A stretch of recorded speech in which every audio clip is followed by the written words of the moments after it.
শুভ বিকেল সুধীবৃন্দু, কথকতার পক্ষ থেকে আপনাদের সাদর সম্ভাষণ জানাচ্ছি। আমি ইকবাল আনোয়ার। কথকতা প্রমিত বাংলা শিক্ষা ও কবিতা আবৃত্তি সহ সকল বাচিক শিল্পের একটি শিক্ষাঙ্গন এবং চর্চা কেন্দ্র। প্রায় 4 বছর আগে এই কর্মকাণ্ড শুরু হয়, যা এখন সুপ্রতিষ্ঠিত এবং চলমান। সপ্তাহে একদিন অনলাইনে 2 ঘন্টা পাঠদান ছাড়াও প্রায় সশরীর উপস্থিত থেকে আমরা গলার উৎকর্ষতা ও শারীরিক ব্যায়াম অনুশীলন করে থাকি। আবৃত্তির ক্ষেত্রে নির্বাচন থেকে শুরু করে তাকে ধাপে ধাপে এগিয়ে নিয়ে পরিবেশনা শেষ করা পর্যন্ত সকল খুঁটিনাটি বিষয়ে প্রশিক্ষণ দেয়া হয়। এছাড়াও চিঠিপাঠ, শ্রুতি নাটক, পুঁথি পাঠ শেখানো সহ কবিতা লেখায় অনুপ্রেরণা ও উৎসাহ প্রদান করা হয়। আজকের অনুষ্ঠান সূচি কবিতা আবৃত্তি ও চিঠিপাঠ, অর্ভ ভট্টাচার্যের কলমে শ্রুতি নাটক পথের বাঁকে এবং পুঁথি, যেটি লিখেছেন আমাদের এই শিক্ষার্থীরা। এখন এই শিক্ষার্থীদের আমি পরিচয় করিয়ে দেব। তার আগে 2টি কথা বলিনি। এরা সবাই শিখছে। কেউ হয়তো 4 বছর ধরে শিখছে, তার আগে অনেকে অনেক দিন ধরে শিখছে, কেউ আবার নবীন। তো তাদের ভুল ত্রুটি আমি আশা করি আপনারা ক্ষমা সুন্দর চোখে দেখবেন। তাদেরকে আমি পরিচয় করিয়ে দিই এবার। প্রথমে রয়েছে তনিয়া আহমেদ, তারপরে সাবেরা কাদের, ফয়জুল বাড়ি অপু, সাইদা আনোয়ার ডিভা, রুমা ভূঁইয়া, মিহির বড়ুয়া, সাবিরা কেয়া, ইভা সাদাত, শিবঘাত খান সুজন, মেরিনা মাহমুদ পিঙ্কি, শাহনাজ আফরোজ, শাহিন সাদাত, তানিয়া সুলতানা, ইসমাত জাহান সুপর্ণা, লিপি বড়ুয়া, মুন্নি ইসলাম।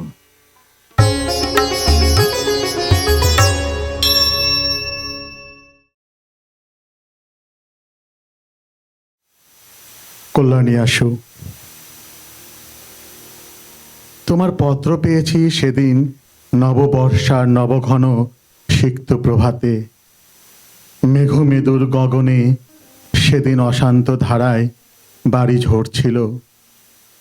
15 বছর আগে এমনই এক আষাঢ়ে এমনই এক বাড়ি ধারায় প্লাবন নেমেছিল। তা তুমিও হয়তো স্মরণ করতে পারো। আষাঢ়ের নবমেঘপুঞ্জকে আমার নমস্কার। এই মেঘদূত বিরোহী যক্ষের বাণী বহন করে নিয়ে গিয়েছিল কালিদাসের যুগে রেবা নদীর তীরে মালবিকার দেশে তার প্রিয়ার কাছে। এই মেঘপুঞ্জের আশীর্বাণী আমার জীবনে এনে দেয় চরম বেদনার সঞ্চার। এই আশার আমায় কল্পনা স্বর্গলোক থেকে টেনে ভাসিয়ে দিয়েছে বেদনার আনন্দ স্রোতে। যাক যাক, তোমার অনুযোগের অভিযোগের উত্তর দেই। তুমি বিশ্বাস করো, আমি যা লিখছি তা সত্য। লোকের মুখে শোনা কথা দিয়ে যদি আমার মূর্তির কল্পনা করে থাকো, তাহলে আমায় ভুল বুঝবে, আর তা মিথ্যা। এটি নিত্য শুভার্থী নজরুল ইসলাম। প্রিয় শুভার্থী, তোমার চিঠি সকালের ডাকে এসে পৌঁছেছে। লিখেছ, জীবনে আমাকে পেয়ে হারালে তাই মরণে পাবে সে বিশ্বাস ও সান্ত্বনা নিয়ে বেঁচে থাকবে তুমি। এক জীবন অপেক্ষার অন্ধকারে জাগিয়ে রেখে আজ যখন অন্যভাবে বেঁচে থাকার চেষ্টা করছি, তখন তুমি মরণের ওপারেও আমার জন্য বাঁচিয়ে রাখলে অপেক্ষা। আজ বলতে দ্বিধা নেই, এক বুক আশা নিয়ে শেষবার কলকাতা গিয়েছিলাম আমি। দীর্ঘ 15 বছর অপেক্ষার পর তোমাকে কাছে পেয়ে আমার ভেতরে চিরন্তন নারী সত্তা উঠেছিল জেগে। তোমাকে বলার ছিল অনেক কথা, কিন্তু তুমি শুধু কেমন আছো নার্গিস বলে থেমে গেলে গাঢ় নীরবতায়। তারপর বললে, ফিরে যাও তুমি ঢাকায়, শিগগিরই আসবো আমি তোমার কাছে। আমি ফিরে এলাম ভগ্ন মনে। তারপর অপেক্ষা আরো 1 বছর। ইতি চিরবিরোহিনী নার্গিস। কল্যাণী আসো, তোমার উপর আমি কোনো জিজ্ঞাসা পোষণ করি না। এ সকল আমি অন্তর দিয়ে বলছি। আমার অন্তর্যামী জানেন তোমার জন্য আমার হৃদয়ে কি গভীর ক্ষত, কি অসীম বেদনা। কিন্তু সে বেদনার আগুনে আমি পুড়েছি, তা দিয়ে তোমায় কোনোদিন দগ্ধ করতে চাইনি। তুমি এই আগুনের পরশমানিক না দিলে আমি অগ্নিবীণা বাজাতে পারতাম না, আমি ধূমকেতুর বিস্ময় নিয়ে উদিত হতে পারতাম না। তোমার যে কল্যাণ রূপ আমি আমার কিশোর বয়সে প্রথম দেখেছিলাম, যে রূপকে আমার জীবনের সর্বপ্রথম ভালোবাসার অঞ্জলি দিয়েছিলাম, সে রূপ আজও স্বর্গের পারিজাত মন্দারের মতো চির অম্লান হয়েই আছে আমার বক্ষে। অন্তরের সে আগুন বাইরের সে ফুলহারকে স্পর্শ করতে পারেনি। তুমি ভুলে যেও না, আমি কবি। আমি আঘাত করলেও ফুল দিয়ে আঘাত করি। অসুন্দর কুৎসিতের সাধনা আমার নয়। আমার আঘাত বর্বর কাপুরুষের আঘাতের মতো নিষ্ঠুর নয়। আমার অন্তর্যামী জানেন, তুমি কি জানো বা শুনেছ জানি না, তোমার বিরুদ্ধে আজ আমার কোনো অনুযোগ নেই, অভিযোগ নেই, দাবিও নেই। ইতি নিত্য শুভার্থী নজরুল ইসলাম। প্রিয় শুভার্থী, তুমি কবি, আঘাত করলে ফুল দিয়ে করো, কিন্তু সে ফুলের আঘাতও কখনো কখনো কতটা নির্মম ভাবে কাউকে দগ্ধ করে তুমি তা কখনো জানবে না।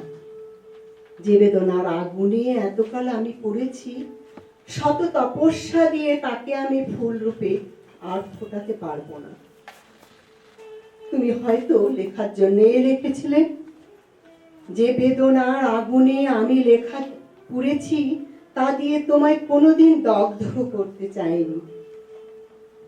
তুমি এই আগুনের পরশমানিক না দিলে আমি অগ্নিবীণা বাজাতে পারতাম না, আমি ধূমকেতুর বিস্ময় নিয়ে উদিত হতে পারতাম না। যে রূপকে জীবনের সর্বপ্রথম ভালোবাসার অঞ্জলি দিয়েছিলাম, সে রূপ আজও স্বর্গের পারিজাত মন্দারের মতো চির অম্লান হয়ে আছে আমার বক্ষে। ভাবতে অবাক লাগে, জীবনের সর্বপ্রথম যাকে ভালোবেসে অঞ্জলি দিয়েছিলে তাকে ভুলে গেলে কত অবহেলায়। তোমার অন্তরের আগুন বাইরের ফুলহারকে স্পর্শ করতে পারেনি হয়তো, অথচ সে আগুনে আমি পড়েছি নিরন্তর। এতে চিরবিরোহিনী নার্গিস। কল্যাণী আসুক, হঠাৎ মনে পড়ে গেল 15 বছর আগের কথা। তোমার জ্বর হয়েছিল, বহু সাধনার পর আমার তৃষিত দুটি কর তোমার শুভ্র ললাট স্পর্শ করতে পেরেছিল। তোমার তপ্ত ললাটের স্পর্শ যেন আজও অনুভব করতে পারি। তুমি কি চেয়ে দেখেছিলে? আমার চোখে ছিল জল, হাতে সেবা করার আকুল স্পৃহা, অন্তরে শ্রীবিধাতার চরণে তোমার আরোগ্য লাভের জন্য করুণ মিনতি। মনে হয় যেন কালকের কথা। মহাকাল যে স্মৃতি মুছে ফেলতে পারলেন না। কি উদগ্র অতৃপ্তি, কি দুর্দমনীয় প্রেমের জোয়ারি এসেছিল সেদিন। সারাদিন রাত আমার চোখে ঘুম ছিল না। তোমার আজিকার রূপ কি জানি না, আমি জানি তোমার সেই কিশোরী মূর্তিকে, যাকে দেবী মূর্তির মতো আমার হৃদয় প্রেরিতে অনন্ত প্রেম, অনন্ত শ্রদ্ধার সঙ্গে প্রতিষ্ঠা করতে চেয়েছিলাম। যাক, আজ চলেছে জীবনের অস্তমান দিনের শেষে রশ্মি ধরে ভাটার স্রোতে। তোমার ক্ষমতা নেই সে পথ থেকে ফেরানোর, আর তার চেষ্টা করো না। তোমাকে লেখা এই আমার প্রথম ও শেষ চিঠি হোক। যেখানেই থাকি বিশ্বাস করো, আমার অক্ষয় আশীর্বাদ কবচ তোমায় ঘিরে থাকবে। তুমি সুখী হও, শান্তি পাও, এই প্রার্থনা। আমায় যত মন্দ বলে বিশ্বাস করো, আমি তত মন্দ নই। এই আমার শেষ কৈফিয়ত। ইতি নিত্য শুভার্থী, নজরুল ইসলাম। প্রিয় শুভার্থী, আজ মনে পড়ছে তোমার সাথে প্রথম পরিচয়ের মুহূর্তটির কথা। মামা বাড়িতে এক বিয়ের আসরে তুমি আমার গান শুনে গলার প্রশংসা করে এগিয়ে এসেছিলে কাছে। আমাকে গান শেখাতে চেয়ে বলেছিলে, মাশাআল্লাহ কি সুন্দর কণ্ঠ, আমি তোমাকে গান শেখাবো। আমি লজ্জাবনত মুখে না বলেছিলাম সেদিন। পরদিনই পুকুর ঘাটে আমার সৈয়দা নাম পাল্টে নার্গিস নামে ডেকেছিলে তুমি। বলেছিলে, পারস্য দেশে লতা গাছের ফুল নার্গিস আমার সৌন্দর্যের সাথে মানানসই। সেই দিন থেকে নার্গিস নামটা নিয়তির মতো অনিবার্য আমার জীবনে। সেবার ও বাড়ি থেকে ফিরে এসে পড়লাম জ্বরে। তুমি কোনো কিছুর পরোয়া না করে আমাদের বাড়িতে আসলে, হাত রেখে আমার কপালে বললে, নিজেকে অনেক শাসন করেও আটকাতে পারিনি নার্গিস। পরদিন তোমার দেয়া কবিতা আমি এই দেশ থেকে বিদায় নেব আমাকে কান্নার আবেগে ভাসিয়ে নিয়েছিল। তুমি হাত ধরে আমাকে কাছে টেনে নিয়ে মুছেছিলে অশ্রুজল। সে স্পর্শ আজও চোখ বুঝলেই অনুভব করি। দীর্ঘ 15 বছর পর কাঙালের মতো তোমাকে লিখেছিলাম, যদি সত্যি ভালোবেসেছিলেন একদিন, তবে একবার দেখা করুন। সারা জীবন দূরে থাকতে রাজি, শুধু স্বীকৃতিটুকু চাই। আত্মহত্যাও করতে চেয়েছিলাম দেখা না পেলে, কিন্তু পাষাণ হৃদয় তাতেও গলেনি। আর আজ যখন পুরনো স্মৃতি বাক্সবন্দি করে আজিজুলের সাথে নতুন স্বপ্ন ভাগাভাগি করে নেবার সমস্ত প্রস্তুতি সম্পন্ন, তখন তুমি লিখলে, তোমার প্রেমে সোনার স্পর্শ আমি পাইনি, কিন্তু আজ বিরহেও আমার সকল কিছু আলোকময়। পেয়ে হারালাম, তাই মরণে তোমাকে পাবো। জীবনের ওপারেও বাঁচিয়ে রাখলে সেই অনন্ত অপেক্ষা। কবি, আজ তোমার কবিতা তোমাকেই ফিরিয়ে দিলাম। এই আমার শেষ কৈফিয়ত। যারে হাত দিয়ে মালা দিতে পারো নাই, কেন মনে রাখো তারে? ভুলে যাও মুড়ে, ভুলে যাও একেবারে।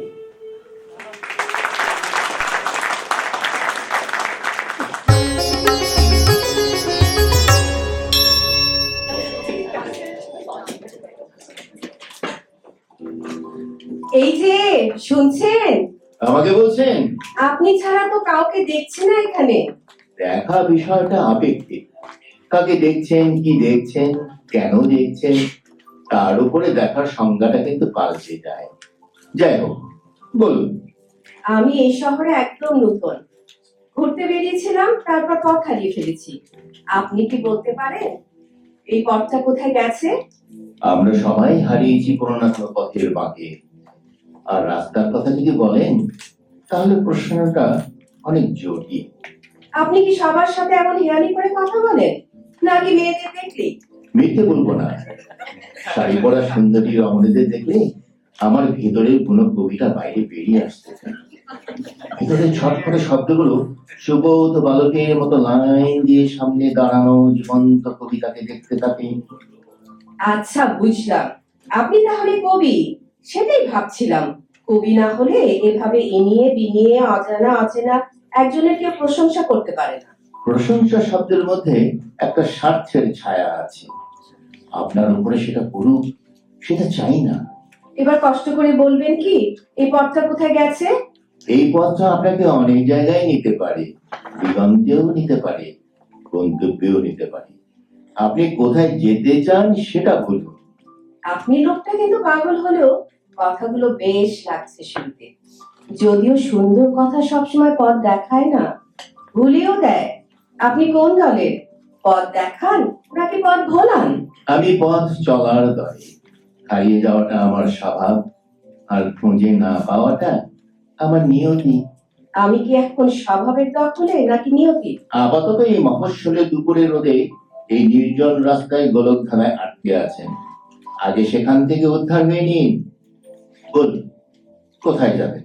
যাক, এতক্ষণে সুস্থ মানুষের মতো কথা বলছেন।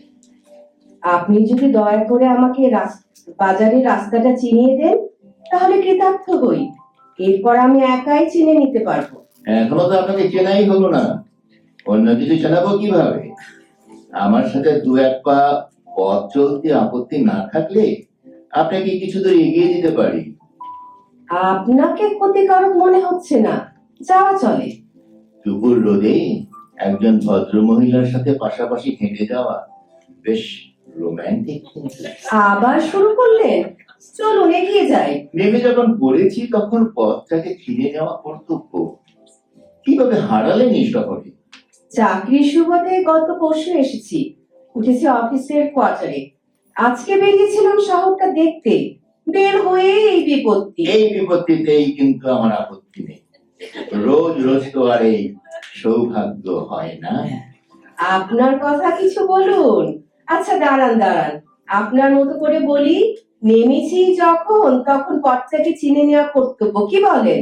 বিশেষ কোনো বিশেষণ নেই আমার। ছাড়ায়ে বিশ্বলোক আমি বিশ্বের রূপ খুঁজি, হারায়ে স্বপ্ন লোক আমি স্বপ্নের দিশা খুঁজি। চেনা কি গেল আমাকে?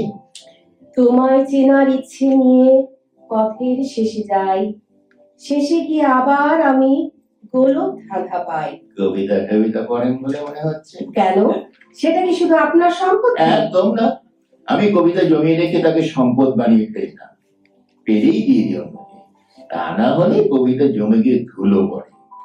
কবিতার শরীর থেকে ধুলো ছাড়তে একদম ইচ্ছে করে না। তো আপনার সেই অন্যরা কে? গাছের পাতা, রাতের অন্ধকার, খোঁপার চুল, শাড়ির কুঁচির ভাঁজ, আরো কত কি। এখন বুঝতে পারছি এই দুপুর রোদে কেন আপনি দাঁড়িয়েছিলেন।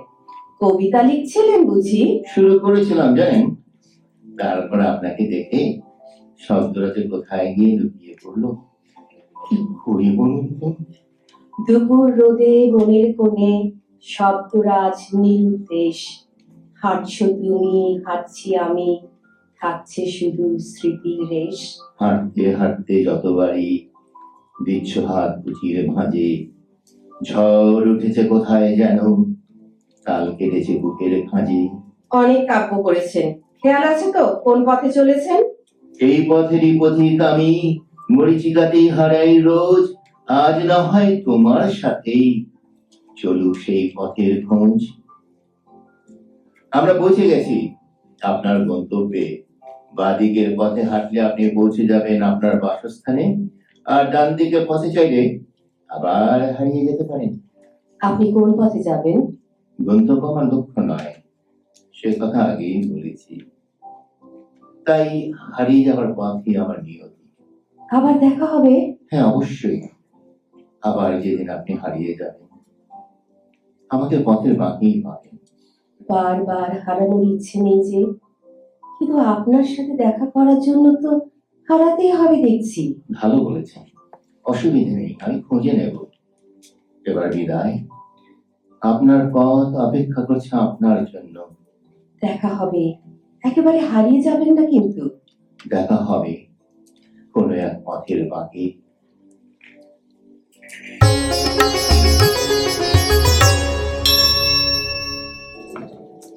এই যে শুনছেন, আপনি, কি সৌভাগ্য আমার! মেঘ না চাইতেই জল। আপনি তো বলেছিলেন আপনাকে খুঁজে পাওয়ার জন্য পথের বাঁকে হারাতে হয়, আজ নিজেই ধরা দিলেন যে। আমি হারিয়েছি বলেই তো আপনি খুঁজে পেলেন। বলেছিলাম তো, হারিয়ে যাওয়াটাই আমার নিয়তি। আর মেঘ আপনি চাননি, এটা বলে দেওয়াই যায়। আর জল পেয়েছেন কারণ আমি তৃষ্ণার্ত। ঠিক বলেছি তো? আপনার এই কাব্যের সাথে পাল্লা দেওয়া আমার পক্ষে অসম্ভব। তবে এই কথা সত্যি, তৃষ্ণার্ত আমরা সবাই, কেউ জলের, কেউ ভালোবাসার, কেউ আপনি দুঃখের। আপনি কিসের? এই কথা শুনতে হলে যে আমাকে এক কাপ চা খাওয়াতেই হবে। হাঁটবেন নাকি দু এক পা? ভাগ্যিস এই গরিব কবির কাছে চা চেয়েছেন শুধুমাত্র। যদি বলি আজকে আপনার সাথে হারানোর লোভে এই সকাল সকাল এখানে উদয় হয়েছি, মানবেন? সবকিছু মেনে নিতে মন সায় দেয় না, তাই এই সকালবেলা আপনাকে খুঁজে পাওয়াটাই সত্য, অন্য কিছু নয়। চলো যাওয়া যাক। জানেন, এই সকালের জন্য আপনার পরনের শাড়িটা একটু বেমানান। সুর যেমন সময় ভেদে ভিন্ন রকম, ঠিক একইভাবে মেয়েদের শাড়ির সময়ও মেনে রং বদলানো উচিত। এই যেমন ধরুন, সকালের রং হবে সাদা, দুপুরের হলুদ, আর বিকেলে তাতে লাল রং মিশিয়ে হয়ে যাবে সোনালি। রাতের রং নীল, লাল বা কালো। অভিজ্ঞতার ঝুড়ি একদম পরিপূর্ণ দেখছি। হাসবেন না, হাসবেন না। এই যে ধরুন, আপনার শাড়ির রং কালো, আজকে সকালে আলোয় একটা কেমন অন্ধকার মিশিয়ে দিচ্ছে। বড্ড বেমানা। অনেক হয়েছে, এবার চা খেতে কোথায় যেতে হবে সেটা বলুন। এই তো সামনের গাছতলায়। আপনার আপত্তি আছে? একদম না। প্রথম দেখার পরে সেই যে হারালেন, অনেক খুঁজেও আপনাকে পাইনি জানেন। আজ যখন না চাইতেই আপনাকে পাওয়া গেল, তখন স্থান মুখ্য নয়। এই আপনার নাম জানতে পারি? সন্ধ্যা। আপনি? তাহলে তবতা বলতেই হয় আমি সকাল। খেয়ালি করছেন? একদম না, আমার নাম সকাল। তা আমাকে দেখার লোক কেন হলো এই সকাল সকাল? আমার শব্দগুলো আপনি চুরি করেছেন, সেগুলো ফেরত চাই। বলেন কি, শেষ পর্যন্ত চোরচু ব্যক্তি? সত্যি বলছি, আপনার সাথে দেখা হওয়ার পর থেকে আমার কবিতারা যে কোথায় হারিয়ে গেল, তাই আপনার শরণাপন্ন হলাম। বুকের ভেতর শব্দ হারায়, মনের ভেতর অল্প, শাড়ির আঁচলে চোখের কাজলে হারিয়ে যাওয়ার গল্প। অল্প স্বল্প গল্প দিয়ে জীবন চেনা যায়। হারিয়ে যেও না কবি তুমি নবীর মোহনায়। কি বুঝলেন? বুঝলাম আমি বিপদে পড়েছি। আমার শব্দগুলো খুঁজে পেতে আপনার মাঝেই হারাতে হবে দেখছি। হারাতে চান? আমি তো হারিয়েছি সেই প্রথম দেখাতে, সেই দুপুর রোদে আপনার সাথে পথ চলতে চলতে কখন যে নিজের পথটাই হারিয়ে গেল, টেরই পেলাম না। এখন শুধু পথ খুঁজে পাওয়ার চেষ্টা করা মাত্র। ভুল পথে পা বাড়াচ্ছেন আপনি। এ পথ আপনার জন্য নয় কবি। এ পথে কবিতা নেই, গল্প নেই, স্বপ্ন নেই, আশা নেই, শুধুই অন্ধকার। সে পথ আপনার জন্য নয় কবি। পথের অন্ধকার তো গন্তব্যের আলোকে নেভাতে পারে না। সে আলোর দিকে তাকিয়ে পথিক পথ চলে। আমি চাতকের মতোই না হয় সেই আলোর দিকেই তাকিয়ে থাকবো। দেবেন একটা সুযোগ। আপনার কথাগুলো সকালের মতোই স্নিগ্ধ, কি আশ্চর্য রকম আশা জাগানিয়া। আপনার শব্দগুলো যদি সত্যি সত্যি মনের মধ্যে যত্নে রাখতে পারতাম, তাহলে সকালের সূর্যটা আমার মনের দিগন্তে প্রতিদিন ঝলমল করত। কিন্তু আমার আকাশ তো আজীবন গ্রহণ লেগেই থাকে কবি, তা সারাবো কিভাবে? শত আঘাতের ইস্যু আমি, পূর্ণগ্রাসে অন্ধকার, সকাল যেন মরীচিকা, শব্দগুলো নির্বিকার। গ্রহণ তো সাময়িক মাত্র, তার কি সাধ্য আছে সারা জীবনকে অন্ধকার করে রাখবার? আমি না হয় প্রতিদিন সন্ধ্যার আকাশে একটা করে শুকতারা জ্বালিয়ে দেব। একদিন মিটি মিটি তারায় ভরে উঠবে সমস্ত আকাশ। দেবেন আপনার আকাশটা আমাকে? ভয় হয় কবি, দূর থেকে দেখার আনন্দ যদি কাছে আসলে হারিয়ে যায়, যদি প্রতিদিনের স্পর্শে হঠাৎ ছুঁয়ে দেওয়ার আনন্দকে নষ্ট করে দেয়। তাহলে আমি প্রতিদিন নতুন নতুন কবিতা লিখবো, নতুন নতুন নামে আপনাকে ডাকবো, প্রতিদিন নতুন পথে হারাবো। আপনার সাথে প্রতিদিন নতুন পথের মাঝে দেখা হবে, আপনার মাঝে নতুন নতুন শব্দ খুঁজবো। সকাল থেকে সন্ধ্যা নামক নতুন নতুন দিন, নতুন বাঁকে, নতুন পথে, স্বপ্ন দেখার ঋণ। তবে তাই হোক কবি, স্বপ্ন দেখার ঋণটা না হয় আপনার কাছ থেকেই নেব, কিন্তু আজ এই পর্যন্তই। কিছু কথা না হয় তোলা থাক ভবিষ্যতের জন্য। কেন আজ নয় কেন? কিছু কথা অপেক্ষায় সুন্দর হয়, একবার বলা হয়ে গেলেই তা যেন আর সুন্দর থাকে না। থাক না, না বলা কিছু কথা, না বলা কথার দলে মনের করে থাকুক না হয় আরো কিছুদিন। হয়তো আপনি ঠিক, কিছু কথা অব্যক্ত থাকুক, শুধু আমাদের মন জানুক, শুধু এই গাছতলা সাক্ষী থাকুক সেই না বলা কথা। আজকে আসি তাহলে, আপনার পথ আপনার জন্য অপেক্ষা করছে। আবার দেখা হবে। দেখা হবে কোনো এক পথের বাকি। ধন্যবাদ।